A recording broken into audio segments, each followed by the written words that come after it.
Exodus chapter 32, the golden calf. When the people saw that Moses was so long in coming down from the mountain, they gathered around Aaron and said, "Come make us gods who will go before us. As for this fellow Moses who brought us up out of Egypt, we do not know what has happened to him." Aaron answered them, "Take off the gold earrings that your wives, your sons, and your daughters are wearing, and bring them to me." So all the people took off their earrings and brought them to Aaron. He took what they handed him and made it into an idol cast in the shape of a calf, fashioning it with a tool. Then they said, "These are your gods, O Israel, who brought you up out of Egypt."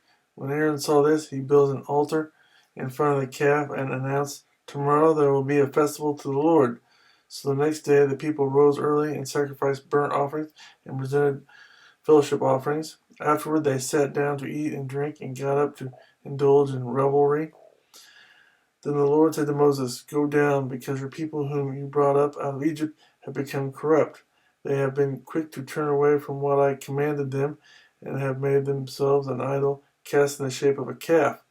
They have bowed down to it and sacrificed to it, and have said, 'These are your gods, O Israel, who brought you up out of Egypt.' I have seen these people," the Lord said to Moses, "and they are a stiff-necked people. Now leave me alone, so that my anger may burn against them, and that I may destroy them. Then I will make you into a great nation." But Moses sought the favor of the Lord his God. "O Lord," he said, "why should your anger burn against your people, whom you brought out of Egypt with great power and a mighty hand?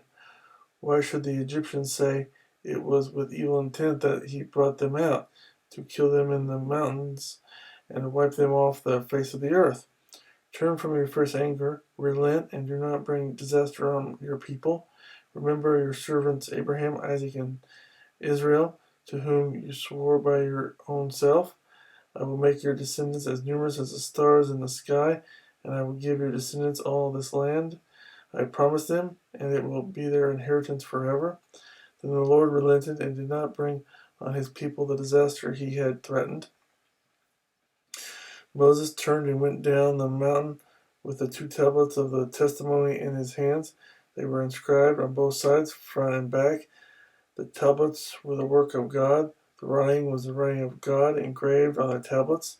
When Joshua heard the noise of the people shouting, he said to Moses, "There is the sound of war in the camp." Moses replied, "It is not the sound of victory. It is not the sound of defeat. It is the sound of singing that I hear." When Moses approached the camp and saw the calf and the dancing, his anger burned, and he threw the tablets out of his hand, breaking them to pieces at the foot of the mountain. And he took the calf they had made and burned it in the fire. Then he ground it to powder, scattered it on the water, and made the Israelites drink it. He said to Aaron, "What did these people do to you that you led them into such great sin?" "Do not be angry, my lord," Aaron answered. "You know how prone these people are to evil. They said to me, 'Make us gods who will go before us.' As for this fellow Moses who brought us up out of Egypt, we don't know what has happened to him." So I told them, "Whoever has any gold jewelry, take it off." Then they gave me the gold, and I threw it into the fire, and out came this calf. Moses saw that the people were running wild, and that Aaron had let them get out of control, and so became a laughingstock to their enemies.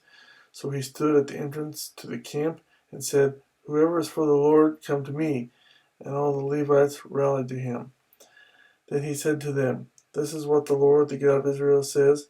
Each man strap a sword to his side, go back and forth through the camp from one end to the other, each killing his brother and friend and neighbor." The Levites did as Moses commanded, and that day about 3,000 of the people died. Then Moses said, "You have been set apart to the Lord today, for you were against your own sons and brothers, and he has blessed you this day."